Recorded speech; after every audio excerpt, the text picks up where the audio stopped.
You know, we think we know water. It's simple, right?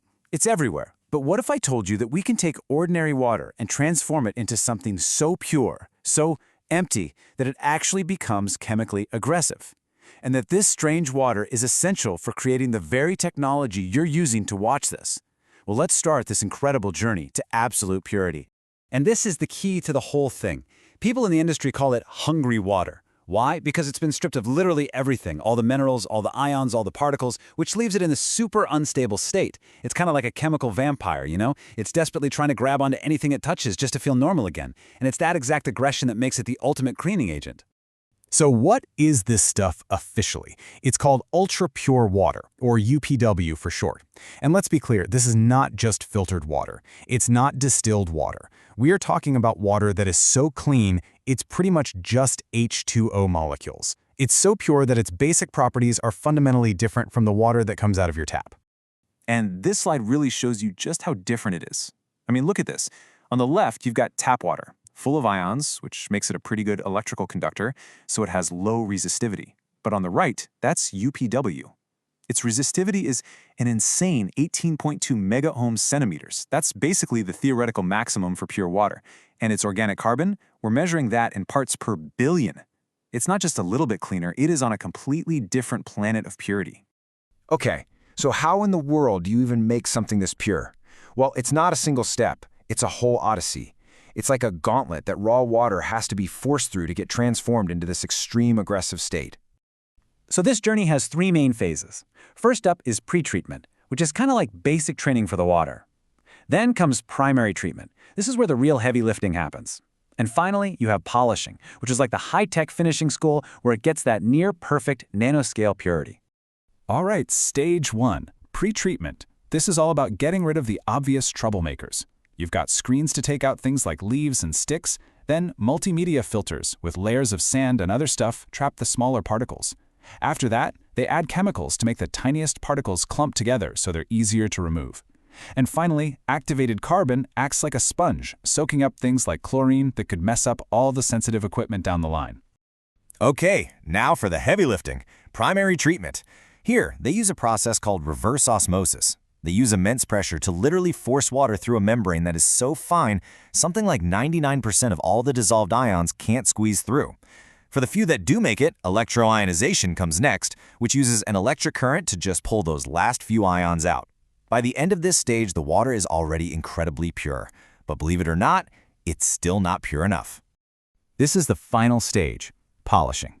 This is where the real magic happens. High-energy UV light just obliterates any tiny organic molecules that are left.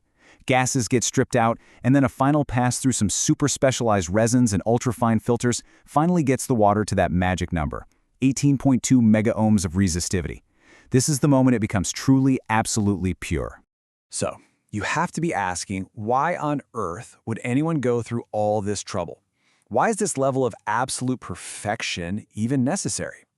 Well, the answer is actually at the very heart of our modern world. It turns out that ultrapure water is the unsung hero of all our high-tech industries.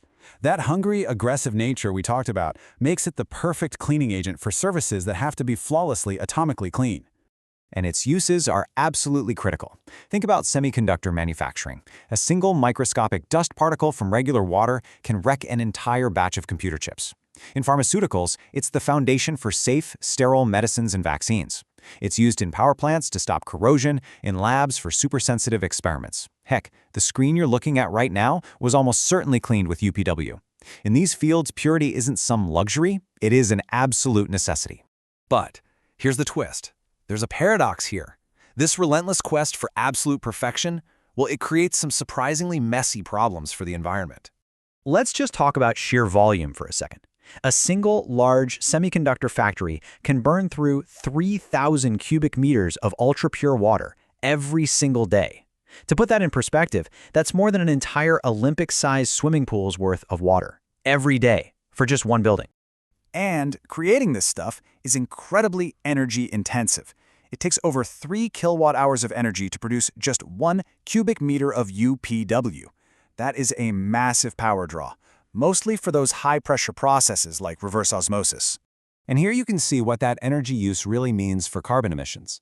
If your electricity comes from a coal-heavy grid, UPW production has a pretty big carbon footprint. But look at what happens when it's powered by renewables. The footprint just plummets by like 90%. It just goes to show you how absolutely critical the energy source is in all of this.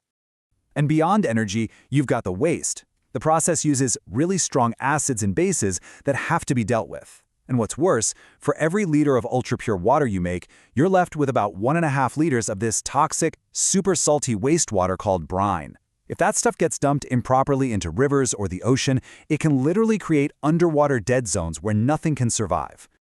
Now, this is obviously a serious problem, but the good news is the industry knows it, and they're working on a path forward, a way to get the purity they need, but sustainably, by closing the water loop. The key strategy here is something they call cascading water reuse. It's actually a pretty clever idea. Instead of just dumping the slightly less pure water from the later stages of the process, facilities are now recycling it for less demanding jobs, like in their cooling systems or for initial equipment rinses. This circular economy approach drastically reduces how much fresh water they need to take in, and it minimizes the waste they produce. And that really brings us to our final question. Ultrapure water is this invisible but totally essential ingredient in our modern world. We've seen its wild journey from simple tap water to this powerful, hungry tool. But we've also seen its environmental cost. So it kind of leaves us wondering, as our technology demands more and more perfection, what price is actually too high to pay for purity?